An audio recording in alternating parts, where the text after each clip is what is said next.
Laura Ladlow, vicepresidenta de Asuntos Gubernamentales y Sustentabilidad en GE México. Ana tiene más de 24 años de experiencia en el sector energético en México y Estados Unidos, destacándose en áreas como gas natural, energía eléctrica y transición energética. Ha ocupado roles clave como CEO del gasoducto en Los Ramones Sur y gestora de 22 plantas eléctricas en Estados Unidos. Lideró proyectos estratégicos en descarbonización industrial y consulta comunitaria. Actualmente, es vicepresidenta de Asuntos Gubernamentales y Sustentabilidad, además de presidenta nacional de la Comisión de Gas Natural del CCE. Reconocida como una de las 100 líderes del sector energético, es mentora, conferencista y promotora de liderazgo femenino y transición energética. ¿Qué ofrece Engie México y desde cuándo tiene presencia en el país? Siendo en México, te platico, Engie es una empresa francesa, tenemos ya en el país más de 26 años, arrancamos en su momento con algunos negocios de concesiones de distribución de gas natural en el país, después nos ampliamos a negocios de transporte de gas natural y posteriormente a todo el tema de electricidad. Hoy día en el país contamos con prácticamente 1 gigawatt de capacidad instalada, tenemos 6 parques solares, 2 eólicos, 2 plantas de cogeneración en el norte del país, 7 distribuidoras de gas natural en distintos estados, por mencionar algunos: Tamaulipas, Jalisco, Querétaro, Estado de México, Bajío, Puebla, Tlaxcala y Yucatán. Y tenemos 3 gasoductos también de transporte en el país, uno de los más conocidos, Ramones Sur, que permite la importación del gas natural de Estados Unidos a llegar al centro del país, donde hay una demanda muy importante. Otro gasoducto menor, digamos, o sea, de menor distancia en el Bajío. Y finalmente Energía Mayacán, que también es uno de los más conocidos, que se encuentra dando servicio a 4 estados del sureste y que estamos también ampliando para poder llevar más gas natural para las nuevas plantas de la Comisión Federal de Electricidad que se están construyendo justamente ahí en Yucatán. Esa es un poco la empresa. Obviamente nuestra ambición en el país es liderar este tema de la transición energética en México. Creemos que la experiencia que tenemos a nivel mundial y sobre todo la alineación que existe en términos estratégicos con lo que se ha definido como los principios generales, ¿no?, de lo que va a ser la nueva administración en México, pues están sumamente alineados y muy contentos y emocionados de tener esta oportunidad de ser un actor activo, ¿no?, en este proceso de transición energética para México. ¿Cómo definirías el cambio climático desde una perspectiva general y en palabras simples? Para mí, el cambio climático, y que ahora ya podríamos llamar emergencia climática porque nos hemos dado cuenta de los efectos que tiene ya actualmente en nuestro mundo, no es más que el incremento de temperatura que se ha ocasionado por los procesos industriales y productivos que tenemos como humanidad, que han justamente incrementado la temperatura del planeta, y que eso tiene consecuencias importantes en efectos meteorológicos mucho más agresivos, sequías donde antes había lluvias donde antes había sequías, temporadas de huracanes pues mucho más largas, con consecuencias o incrementos, ¿no?, en la fuerza de estos fenómenos meteorológicos, y que hoy estamos percibiendo como planeta, ¿no? Se han establecido objetivos de reducción de emisiones de carbono para el próximo año, y de ser así, ¿cómo se alinean estos objetivos con los compromisos del Acuerdo de París? Justamente, Engie tiene el objetivo de ser carbono neto cero para el 2045, esto bajo la metodología del Science Based Target, de los mejores esfuerzos por debajo de los 2 grados centígrados. Entonces, estamos completamente alineados en este proceso a nivel global, pero también de manera particular en las acciones que estamos tomando en cada uno de los países donde tenemos presencia. Y tenemos también un objetivo, digamos, específico para las actividades que nosotros realizamos en México, de alcanzarse el carbono neutral en todo lo que se refiere a las actividades relacionadas con nuestros colaboradores, con la energía que utilizamos en los edificios, con el tema, digamos, por ejemplo, de los traslados, casa, trabajo de cada uno de nuestros colaboradores, etcétera. Entonces, es un proceso que estamos cumpliendo. Traemos también un objetivo muy ambicioso en términos de la reducción dentro del alcance 1 de lo que son las emisiones fugitivas de metano. Como platicábamos, nosotros tenemos una participación importante en temas de transporte y distribución de gas natural. Y estamos conscientes de que siempre hablamos, ¿no?, del CO2, pero realmente cuando estamos hablando de esta reducción en términos de emisiones de carbono, pues es CO2 equivalente porque hay otros gases de efecto invernadero que también están considerados dentro de estos objetivos de reducción. Y uno de los más importantes, pues es justamente el metano, que puede ser un excelente combustible de transición, que así lo conocemos a nivel mundial para poder acompañar la incorporación de cada vez más renovables, pero que si no se maneja de manera responsable, una fuga directa de metano a la atmósfera, pues puede tener un incremento de temperatura todavía mayor, ¿no?, al uso cuando ya se trabajó como combustible de emisiones de CO2. Y ahí somos muy, muy cuidadosos y también ambiciosos en estos términos. Entonces traemos un programa de reducción de emisiones fugitivas de metano del 47% de aquí al 2030, particularmente en nuestras actividades de transporte y distribución de gas natural. Entonces sí estamos completamente alineados y no nos quedamos nada más en hacer lo propio, digamos, dentro de nuestra empresa, sino también compartir esto con nuestras cadenas de valor, ¿no? Entonces trabajamos de manera fuerte con nuestros proveedores para poder empezar a hacer la medición de su huella de carbono, establecer objetivos también de reducción y ayudar también a nuestros clientes, particularmente los industriales, que son quienes pueden hacer una diferencia más significativa en este tema de emisiones, en reducir sus propias emisiones del alcance 1 y 2. Entonces, trabajamos con un objetivo de reducir 48 millones de toneladas de CO2 equivalentes para nuestros clientes a nivel global. Particularmente, nuestra estrategia pues es migrar cada vez de manera más significativa a la generación a través de energías renovables. Trabajamos mucho con temas de almacenamiento de energía, porque estamos convencidos que hablamos siempre de una alianza, ¿no?, entre el electrón y la molécula. Tenemos que ir a estas energías renovables de manera mucho más ambiciosa, pero tenemos que cuidar siempre la confiabilidad y la seguridad energética que estamos buscando en nuestras operaciones diarias, la de nuestros clientes y los países donde tenemos presencia. Y ahí, por ejemplo, el gas natural, las baterías y otras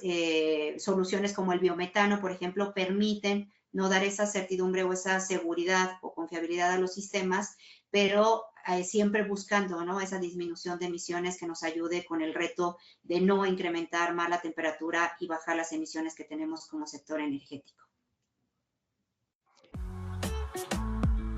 Y para impulsar o promover la adaptación al cambio climático en las comunidades de las zonas donde la empresa tiene presencia, ¿qué programas o iniciativas están implementando? Sí, tenemos, digamos, un trabajo pues de acercamiento con todas las comunidades y de trabajo conjunto, pero también de manera muy seria de evaluar cuál es el riesgo del cambio climático dentro de nuestros activos, en nuestras operaciones y en el desarrollo de estos planes de adaptación y mitigación, ¿no?, que ya platicábamos un poco en temas de la mitigación. Y de adaptación, por poner un ejemplo, tenemos el proyecto de reforestación en el Parque Estatal de Sierra Hermosa, que está en Tecámac, en el Estado de México. Ahí realizamos trabajos de reforestación pues para mitigar la huella de carbono en la región. Donamos y plantamos árboles de distintas especies, acacia azul, cazahuate, olivo, mezquite. Con estas acciones lo que se busca pues es apoyar a que se mejore el tema de la degradación de los suelos, la regulación del clima local, la mitigación de esas islas de calor, que pueda haber mayor secuestro de CO2 de las propias actividades que realizamos como seres humanos, y también pues tener un impacto positivo en temas de la biodiversidad y los ecosistemas locales, ¿no? También eso genera pues al final un impacto positivo para las comunidades, para que puedan estar más saludables y con mejores condiciones. Entonces, normalmente esos son proyectos que realizamos en las zonas donde tenemos presencia. Siempre adicional, digamos, a las obligaciones que tenemos, porque cada vez que hay un proyecto, pues se tiene que hacer un estudio de impacto ambiental, hay ciertas condicionantes que tenemos que cumplir, pero a nosotros nos gusta siempre ir un poco más allá y ver de qué manera podemos vincular a las comunidades y a todos los distintos grupos de interés en este tipo de proyectos, ¿no? Y sobre todo, comprometer a nuestros equipos internos en entender el impacto de estas operaciones que realizamos y de qué manera podemos mitigar y terminar creando valor para las comunidades en donde tenemos presencia. ¿Cómo están ustedes comunicando a sus grupos de interés los avances en su estrategia de sostenibilidad y los riesgos climáticos a los que se enfrenta la compañía? Pues yo creo que el principal instrumento que tenemos tanto para la comunicación interna como externa es nuestro reporte integral de sustentabilidad. Entonces ahí podemos comunicar los logros, las metas, los desafíos, cuáles son los compromisos que tenemos en temas de sustentabilidad hacia el 2030. Entonces yo creo que es como el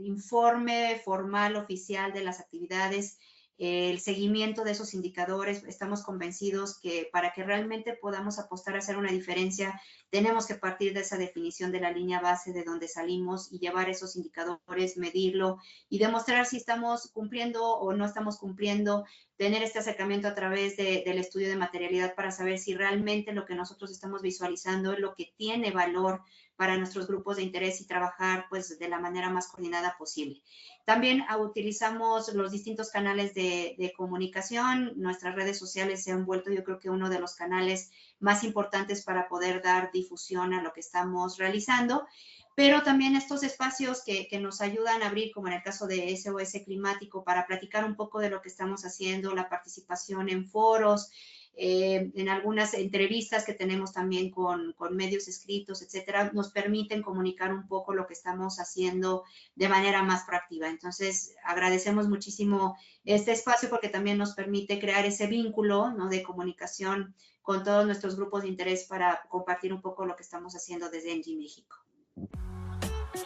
¿Cuál es la visión de la empresa respecto a este punto, a la transición energética y su papel en la lucha contra el cambio climático? Mira, nosotros dentro de la organización hemos utilizado un término que me parece muy relevante, que es transición energética justa. Y pareciera que una palabra no cambia mucho el concepto, pero creo que sí. Hay que entender de manera local cuál es el impacto de las actividades y como empresa francesa no puedes considerar que lo que aplica como solución en Francia o en Alemania puede ser lo mismo que funcione para México. Y ahí es donde esta parte de justa tiene un sentido de relevancia. Entonces, para nosotros es claro cuál es el camino en términos de buscar ese proceso de nuestro impacto en términos medioambientales, hacer un uso adecuado de los recursos, no dejar a nadie atrás, ¿no? Asegurar que las que tenemos presencia saben de nuestras operaciones, conocen lo que implica, buscamos de manera coordinada desarrollar proyectos que generen valor y no solamente mitiguen los impactos que las propias operaciones pueden tener en cada uno de ellos. Entonces, en este concepto de transición energética justa, de manera general la empresa, y lo que platicaba hace ratito, considera este concepto clave de la alianza entre el electrón y la molécula como una alternativa para poder realmente alcanzar esta transición energética que estamos buscando como humanidad. ¿De a qué se refiere? A que tenemos que hacernos conscientes de los recursos que tiene cada uno de los países donde tenemos presencia y establecer cuál es la mejor matriz energética que responda a las necesidades de este proceso de descarbonización, que justamente se le llama transición porque es un camino, no es un movimiento de la noche a la mañana, y tiene que responder a este trilema energético del que hablábamos, ¿no? Tiene que ser energía limpia, pero tiene que ser asequible y tiene que haber una seguridad energética que se le brinde pues a los usuarios de los países donde tenemos presencia. Y en este sentido, México tiene particularidades muy importantes, ¿no? Estamos dentro de una región de Norteamérica donde hay acceso abundante a un combustible económico, el más limpio de los combustibles fósiles que hoy día tenemos, que es el gas natural. Entonces, si vemos, ¿no?, cuál es la matriz energética o cuál va a ser el camino de México, creemos que todavía el gas natural va a estar jugando un rol relevante en brindar esa confiabilidad que los sistemas energéticos del país requieren. Pero también estamos en un país donde hay una cantidad enorme de recursos renovables, solar, eólico, geotérmico, hidro, de los que tenemos que pues tratar de sacar el máximo provecho y hacerlo de la manera más ordenada y siguiendo los lineamientos que el gobierno federal defina en términos de la planeación energética de largo plazo para el país. Entonces, México creo que es el ejemplo clarísimo de cómo esta alianza entre el electrón y la molécula funciona en términos de alcanzar los objetivos que estamos persiguiendo como país. Recordar que ya en esta última COP29, México estableció también un objetivo de ser carbono neutral cero para el 2050. Entonces, tenemos que acompañar de manera adecuada estos objetivos y estas ambiciones que tenemos. También ya fue presentada la ambición por parte de la presidenta Sheinbaum de alcanzar para el 2030 una participación de las energías renovables dentro de la matriz hasta cerca de un 45%. Son objetivos muy ambiciosos, pero muy alineados con lo que hacemos dentro de ENGIE. Entonces, volvemos a este concepto de la alianza entre el electrón y la molécula, trabajar en llevar el gas natural a las regiones donde no se ha tenido acceso a ello, con esto desplazar otros combustibles fósiles más contaminantes, reducir las emisiones que esto genera, buscar proyectos de descarbonización con otras moléculas verdes como puede ser el biometano. Hablar de hidrógeno verde en México no es algo que hoy sea económicamente viable. Yo creo que va a pasar todavía algunos años para que podamos poner en competencia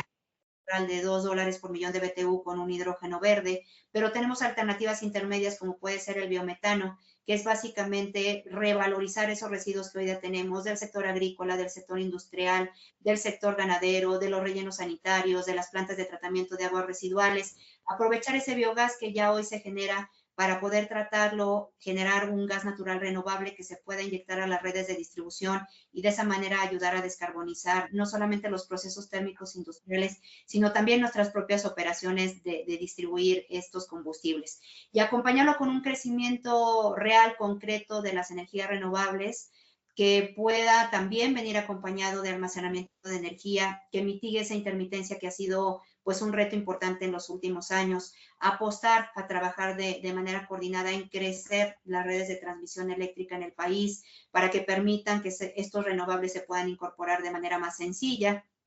y que sea el futuro, ¿no?, que todos estamos buscando. Entonces, en este concepto de transición energética justa, creo que México es el país ideal, ¿no?, para poder ver de qué manera concreta y tangible ENGIE puede apoyar en este proceso a través de la alianza del electrón y molécula. ¿Qué inversiones están realizando en investigación y desarrollo de nuevas tecnologías en varios campos de innovación tecnológica?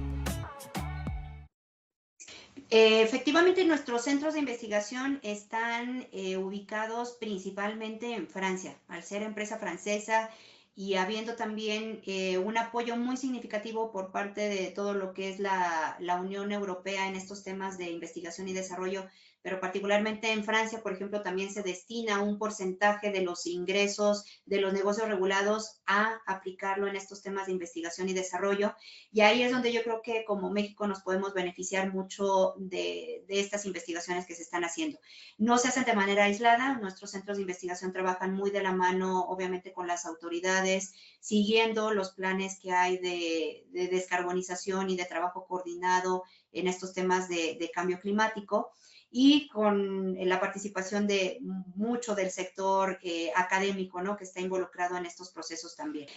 Entonces, como te comentaba, en estos centros de investigación se están haciendo hoy día, para el caso de los gases verdes o renovables, algunas pruebas de cómo los materiales que hoy día utilizamos tienen que adaptarse para poder trabajar con el biometano o con el hidrógeno verde en un futuro cercano, o con otras soluciones como el imetano. Cómo podemos trabajar en mejorar, ¿no?, la producción de nuestros centros de biometano en Francia, cómo tenemos que de alguna manera adaptar o trabajar con estos residuos para obtener el mayor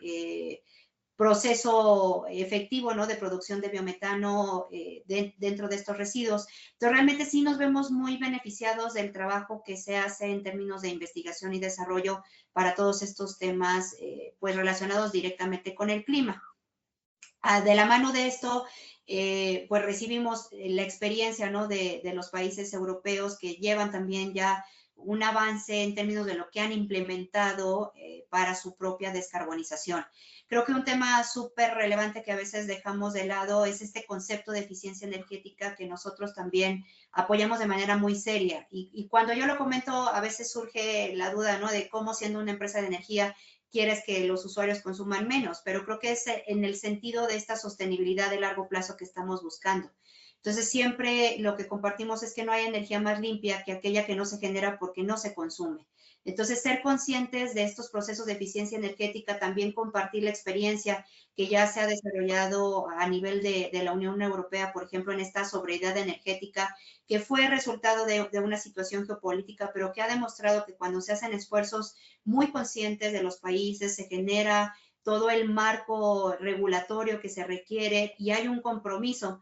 ¿no? De todas las áreas que están involucradas, puede reducir hasta en un 15-20% tu demanda energética, ¿no? En los distintos países. Entonces, yo creo que también acá en México tenemos una oportunidad bien relevante que a mí me emociona mucho empezar a escuchar estos conceptos de definir lo que es la transición energética para México, cómo vamos a estar trabajando en estos temas de eficiencia energética, cómo se ve todo esto dentro de la planeación de desarrollo del país y particularmente del sector energético que tiene una aportación importante, ¿no? En términos de generar un beneficio.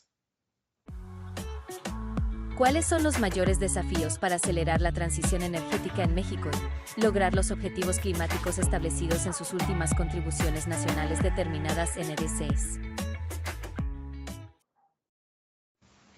Creo que justamente los hemos tocado dentro de la conversación, pero a modo de resumen, hablar primero de estos conceptos de eficiencia energética. Tenemos que asegurarnos que estamos haciendo el mejor uso posible de la energía.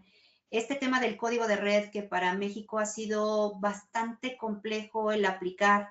es relevante y ahí me gustaría ser muy enfática porque nosotros como consumidores tenemos también una responsabilidad de asegurar que nuestro sistema eléctrico esté sano y tenemos que garantizar que no tengamos una afectación, ¿no? Al sistema del que todos dependemos. Y este concepto de código de red es importante no solo desde el lado, en nuestro caso como generador de electricidad, sino también los centros de carga o los consumidores finales, ¿no? Entonces ahí tenemos todos algo que aportar de manera muy relevante. Entonces, primero, hablar de eficiencia energética, asegurarnos que estamos haciendo los esfuerzos para consumir de manera responsable la energía que queremos producir. Y después, sin lugar a dudas, cómo vamos a empezar a hacer esta migración consciente a energías más limpias, cómo podemos apoyar a hacer más resilientes los sistemas energéticos y ahí pues acompañar lo que se defina como estrategia energética, ¿no? Entonces creo que son los retos para nuestro país. Estamos en un momento muy relevante porque el gobierno está trabajando en toda esa regulación secundaria que va a poder dar vida a ese plan energético que se presentó hace pocas semanas y que sin lugar a dudas todos estamos esperando con mucho optimismo porque a mí me encanta ver en una toma de protesta de una presidenta, ¿no? En nuestro país, hablar de transición energética, hablar de energías renovables, hablar de inclusión, ¿no? Que son temas muy relevantes para nuestro país y que eran retos que teníamos que atacar de frente y que hoy veo en una planeación, en un acercamiento entre los distintos sectores que son temas relevantes, que se confirmó en la participación de México tanto en la COP16 como en la COP29, que se está trabajando de manera muy seria para concretarse en acciones que permitan alcanzar las ambiciones que tenemos como país. Entonces yo creo que hay que dar también tiempo para que las autoridades puedan definir cómo vamos a estarlo haciendo y obviamente pues desde el sector privado acompañar y asegurar que tengamos ese rol activo que se está esperando de nuestra parte. Para mí esos son los retos de México, pero creo que no habíamos tenido un momento tan relevante, tan positivo y con tan ambiciones claras como las que hay hoy día, que sin lugar a dudas nos toca a todos aportar desde nuestra trinchera y estaremos felices de poder hacerlo en los siguientes meses. ¿Cuál sería el mensaje que le darías a la población en general, pero en particular a las y los jóvenes de México en cuanto al cambio climático? Pues es una realidad y por lo que me gustaría empezar es que siempre hablábamos en los años anteriores de qué vamos a hacer para que las siguientes generaciones no sufran el efecto del cambio climático. Ya es un problema de hoy y tenemos que empezar a tomar acciones concretas para realmente tratar de mitigar o disminuir ese riesgo que ya hoy tenemos como humanidad. Entonces, en general, hacernos conscientes de que todos tenemos un rol activo en este tema del cambio climático, que desde los hábitos y las costumbres que tenemos en casa podemos hacer un cambio positivo, que tenemos que empezar a hablar cada vez más de este tema. A mí me da gusto que en las escuelas ya se toquen los temas de cambio climático, de sostenibilidad. Era algo que cuando a mí me tocó estar estudiando no se hablaba, ¿no? Entonces creo que estamos teniendo un cambio de mentalidad muy relevante. A mí me encanta ver que cuando empezamos a abrir posiciones y viene gente joven a entrevistarse para participar dentro de la empresa, te preguntan, ¿pero qué están haciendo ustedes? ¿Y cuál es su postura sobre los renovables? ¿Y cómo están trabajando en mitigar la huella de carbono? Son conceptos que ya los jóvenes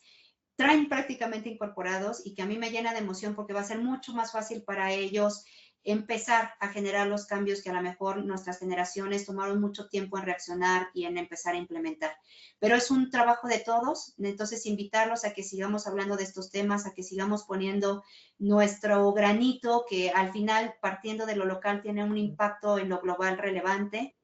que seamos conscientes de que cada una de las actividades que hacemos tiene un impacto en esta huella de carbono, también las digitales, porque nos encanta hablar de estos temas de inteligencia artificial, de los data centers que están llegando a nuestro país, pero también ser conscientes de que todo este tema digital también tiene una huella de carbono implícita y que tenemos que ser conscientes y no subir información si no es relevante a la nube, no tener que mandar un correo electrónico si puedo cruzar una palabra con mi compañero que está al lado, tener esta conciencia de cómo podemos estar haciendo un impacto positivo en nuestro entorno. Y los jóvenes, pues yo creo que seguramente nos van a empezar a liderar en estos temas. Yo los veo muy activos, muy conscientes de todo esto y eso me llena de emoción, pero no significa que nos reste responsabilidad a las generaciones que hoy día estamos tomando las decisiones en las mesas de cómo tenemos que ir hacia adelante.